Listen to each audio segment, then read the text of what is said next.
Praise the Lord, my brothers and my sisters. I just want to share my thoughts on all the things that is happening this modern time concerning Black Lives Matters, George Floyd's death, and then the current death that is going on in the States. It will not stop. The protest that is going now will not help it. We've marched for years.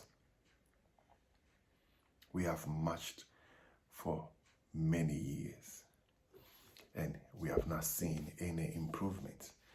Even if they jail the policemen, but are you willing to take that risk to be in a place where you've overstayed your welcome? You've overstayed your welcome. Let me tell you.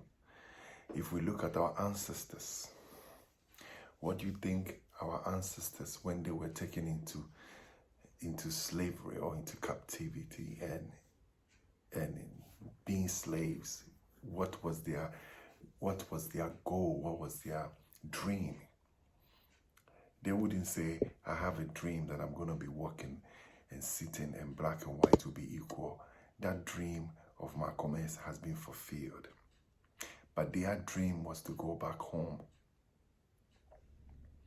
Their dream was to be set free so that they can return to their home and build their families and build what they can call home. I want you to understand that all the pressure we are putting on the whites is rather going to create more hatred. To be honest, the way we are demanding is made them fed up. They are fed up. The ones that are out there saying that, we support the blacks, and most of them, they are doing it for their benefits because they benefit from you. But you see, what God is expecting from us and what our ancestors are expecting from us is for us to rise and do something with our lives. We are the minority in the States. And we have to call a spade a spade, Most of the problems is with us. Yes, we get hard or harsh sentences. But it's like you have to understand that God will not allow these things to be happening if there was no reason behind it. God is almighty, and He knows that we have overstayed our welcome. And He's calling us to rise up. What we need right now, we need leaders. Leaders who can influence our people to tell them, listen, our ancestors never planned that we should grow up to stay in a country where they have been enslaved and to stay there to do business, buy houses, do this. They are dreams. So if you want to fulfill the dreams of your ancestors, then that means that we need to go home. We need to go back to Africa. Build whatever you've seen in America that is you like so much. Build it in Africa. That is your home. That is a place that anybody who has traveled, every Afro-American that have gone back home, they will tell you, the moment they arrived, there was a spirit that welcomed them. I know this video is it's going to be hard, but I'm going to be honest. If a white man should come out to say what I'm saying, we will call him a racist, we will bash him, and we'll probably ask him to lose his job or whatever that is going on. But I'm telling you the truth. This is what happens when we overstay our welcome. Yes, we were taken into slavery. We've been used, abused, and dumped. Now, no problem. By God's grace, you are not in chains. By God's grace, you are not limited from moving back home. Now, what I think would be right is for the state to set up, a legislation or a scheme or something that all Afro-Americans that wants to return should be given a certain amount of money for them to make that move. Those who want to, yes, you came in, you labored, you built the country. This is the set, have some kind of allocation for those people so that you can peacefully return. And in Africa, you can live the way you want to live. You can live the way you want to live. You can run business. Africa is still green. So the things that, there's no seats out there in the States for you. So you feel embittered and you feel the racism. But when you go to Africa, you will be sitting at the table, deciding and building. And I don't know why we don't want to do that. Because with all the money that we have, with all these our basketball players and musicians, and you can do more. Because the place where blacks we do well is where it comes to craft, act, or things like there's music, things that nobody can take that away from you. But other places, when it comes to inventions and when it comes to like inventions and other things, even if you invent it, you will still need the white man's help. And at the end of the day, they'll let you sign off what you've invented. And we know the stories about all this. I'm talking about something that is, I don't think we've ever thought about it, but I really believe that it's time. And I believe that God is trying to push us out. A nation like Sweden, or let me say Scandinavia, the cold in the 18th centuries, the cold destroyed the land. They couldn't, plant, and when they planted, the crops were not going. They became poorer than Africa. They migrated to America, stayed there for a long period, working very hard. Most of the whites we see in America, they are actually Swedish. Some of them became housewives, and because they are very beautiful, most of the men married them, and that's why you have a lot of Swedish people still in America. But the movement was this. They went there and just to get a better life. And as time went on, there was one of them that mobilized them and said, listen, we've seen what the Americans have. They have God. Let's take this idea of God, take it back to Scandinavia and build our country, our land based on that. So the Swedish people went back home. They mobilized themselves and then they moved back. And they built. And it didn't take long. Sweden is one of the best countries in the world. Why can't we blacks do the same? They were not brought in as slaves. They came there because the land was not fruitful. But we were forced in, being maltreated, being beaten, being killed, being lynched. And still, we want to stay in this, partial comfort zone, whatever that we've created. And that is why I will not protest. No, no, no, no. You see, I try to be very realistic. They've protested for over 400 years. We've begged for over 400 years. The change will never come. All the privileges that you will get, when you get it, still the white man is ahead of you. They will move up and then they will leave you down there. You are forever, you wouldn't have a voice. Now, when you visit a friend's house and you stay, you're welcome. This is the treatment you get. And the truth is that everybody is a racist. Hear this, get it right. Everybody has a part of racism in themselves, everybody. Now, if you are watching and you are a black person and you go to a place and the place is choked with white people, what do you normally do the moment you see one black man?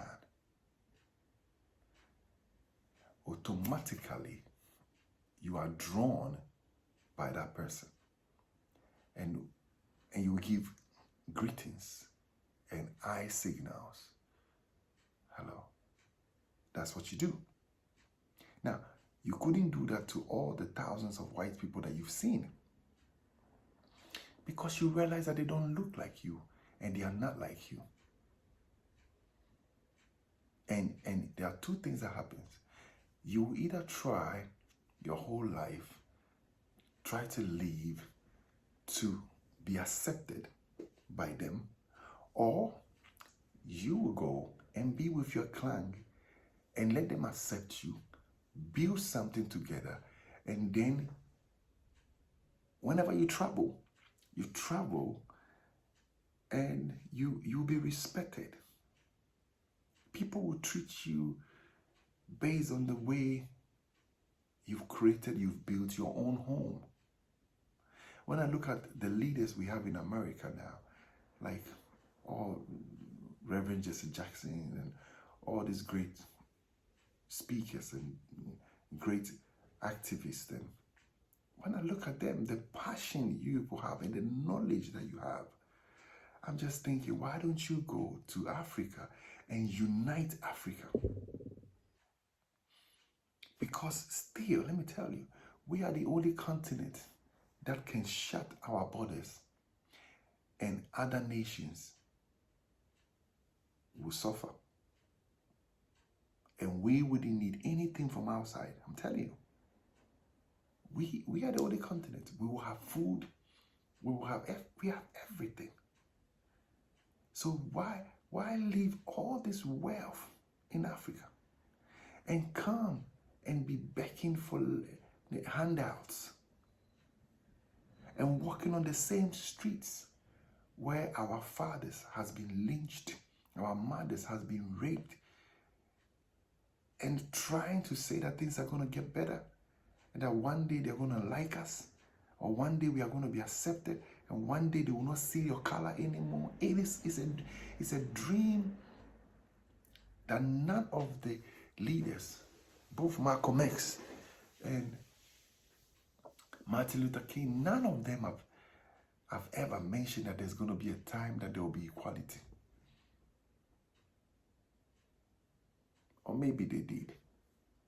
But even if they did, right now, they be in heaven, they will tell you what I'm telling you, that it will never happen. No, you see, the blacks, those of you that are being accepted, you are accepted because you are in position, because you are doing something, because you are popular, because you are generating money. That is why you'll be accepted.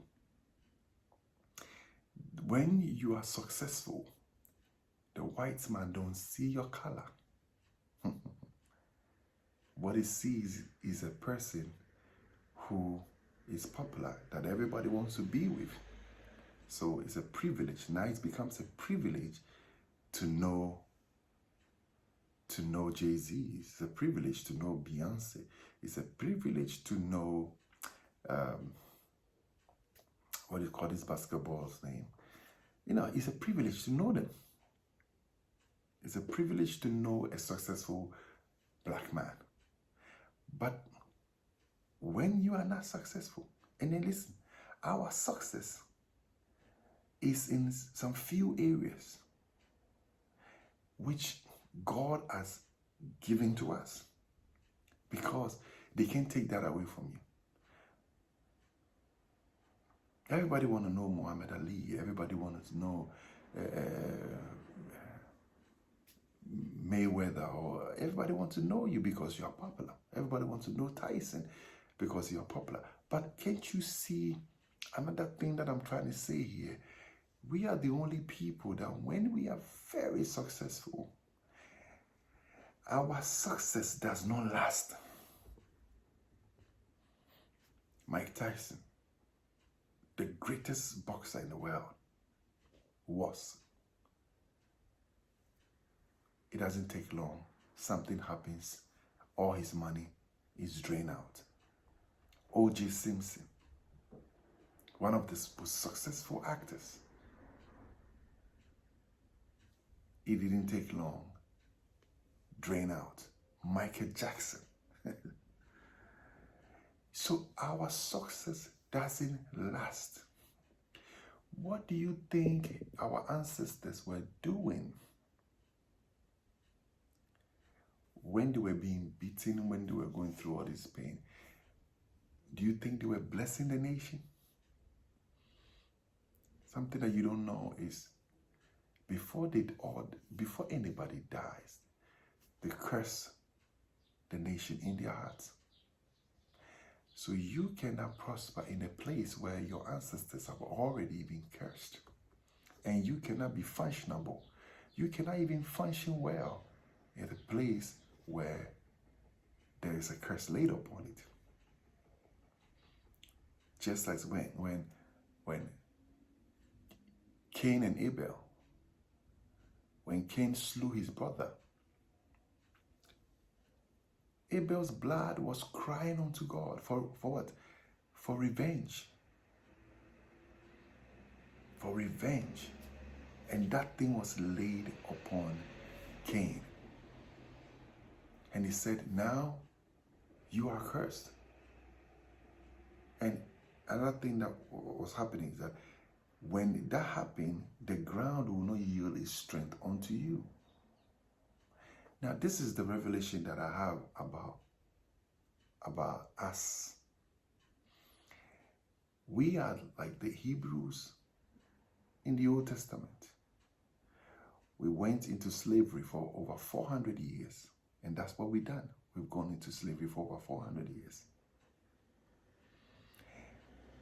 When it's time for you to leave, the taskmasters becomes aggressive because your time is up to leave. I dare to challenge anybody who don't believe that this is the way out to solve this problem, and you will be respected. When somebody is coming to your house, they will respect you. If we don't make this move to Africa to go and unite Africa, the same thing that you are facing, the same problems that we are going through in the States, in the UK, the same thing is going to be happening, even in Africa, because it has already started. I call it systematic colonization. They've colonized Africans, the leaders. They've brainwashed them. They've corrupted them. And they will be the same people to come and see, on televisions and we'll talk about how corrupt African leaders are. But who corrupt them is them. So that's why today a black African goes to the bank to ask for a loan, and the loan is not given. An Asian, a white man, comes and goes to the loan, asks for a loan, and is granted. It's going on right now as we speak. This is happening right now in Africa. And now the huge companies that are doing very well.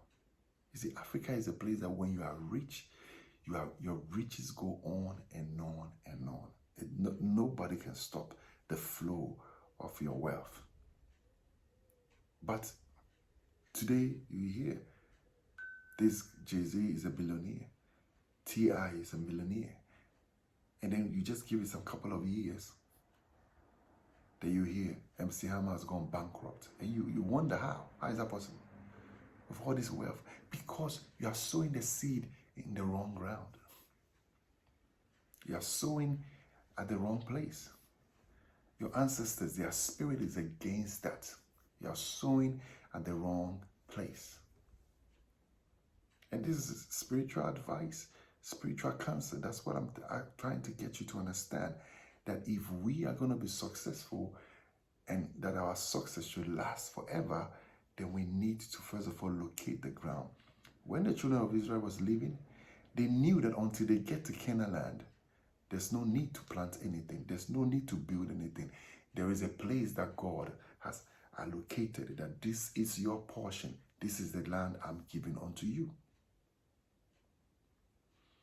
So until God take you to that place, you can succeed.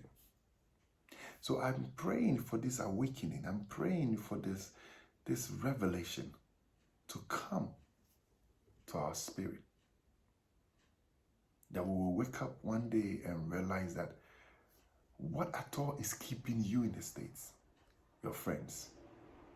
And that is why I'm saying we have to do like the way the Swedish people did. They came together. Let's all of us go. But those of you who are married, who, to Americans and you have children there, or, whatever, you choose. Voluntarily, do you want to go back or you want to stay? Do you want us to go back and build our own country? And they've done it. And it's one of the most successful countries in the world. We need to stop complaining and get ourselves together and go. We need to stop complaining, get ourselves together and go home. I don't want to see any leaders and, what is it? They're going to give some of us some position in the White House or what? We had a black president.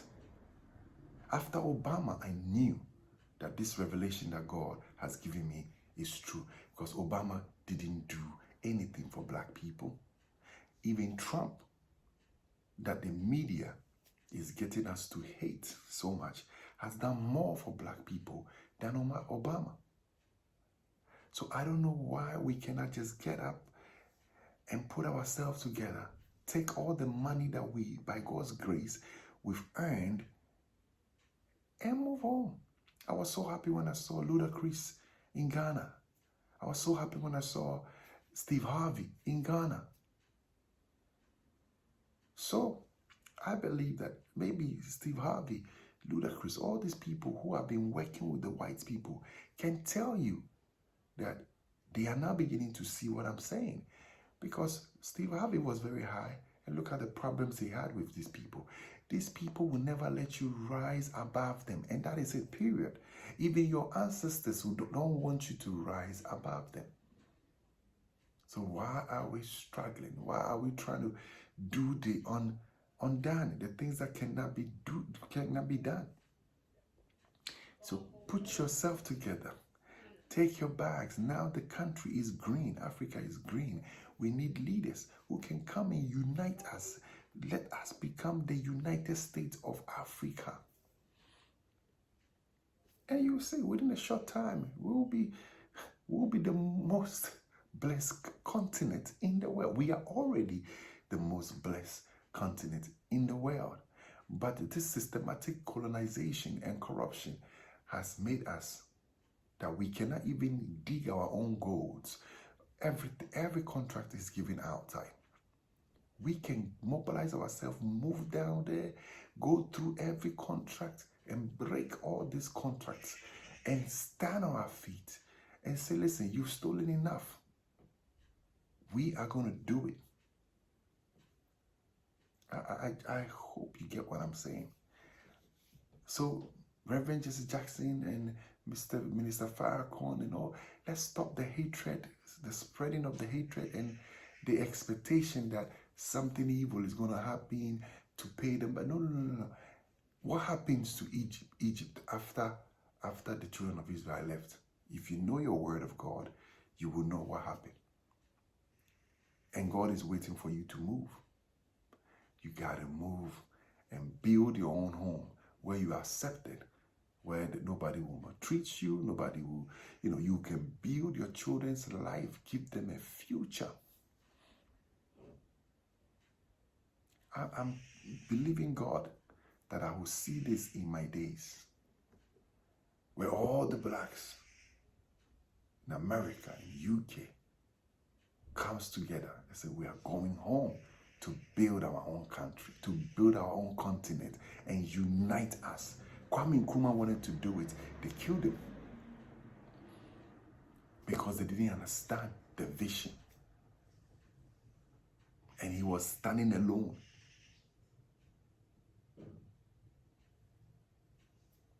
The danger here is that how many of us have this revelation?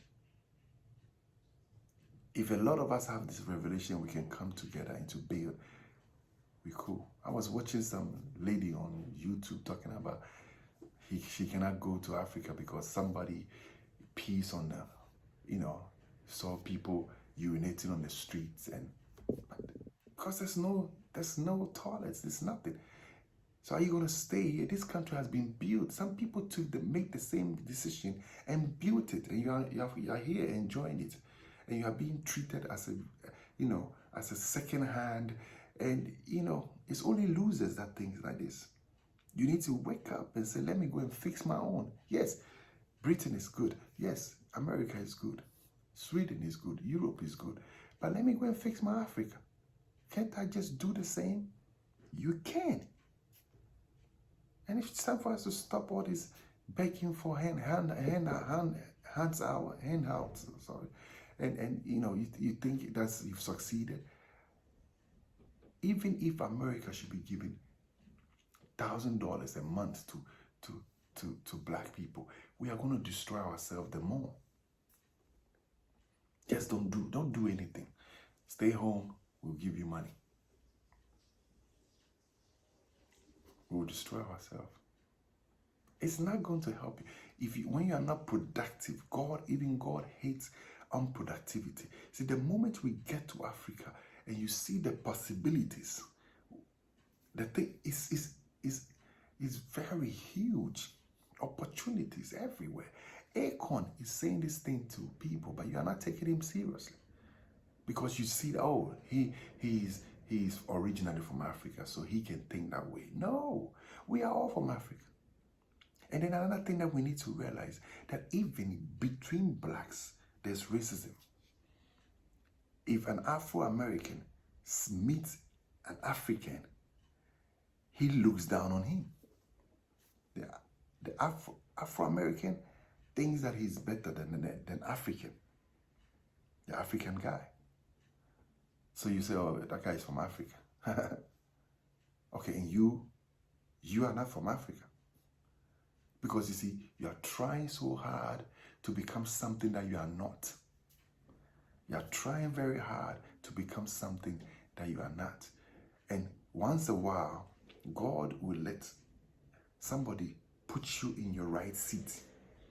And then you become disappointed. But in Africa, the poorest guy don't know what depression is because he's happy. That is his zone. That is where God wants him to be. I get what I'm saying. When you are at the right place, all these demons of depression, anxiety, it will leave you alone. There's people in Africa, if you ask them what is depression, they say, I don't know what that is. They are constantly happy. They sit, they chat. You see, that is how God has created us. And that is where God has allocated for us that we should be. And the moment we say we don't want to be there, we want to go elsewhere, that is when we start facing all this trouble.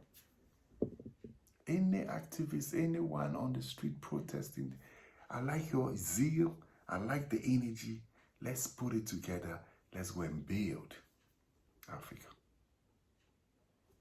Thank you for watching. God bless you.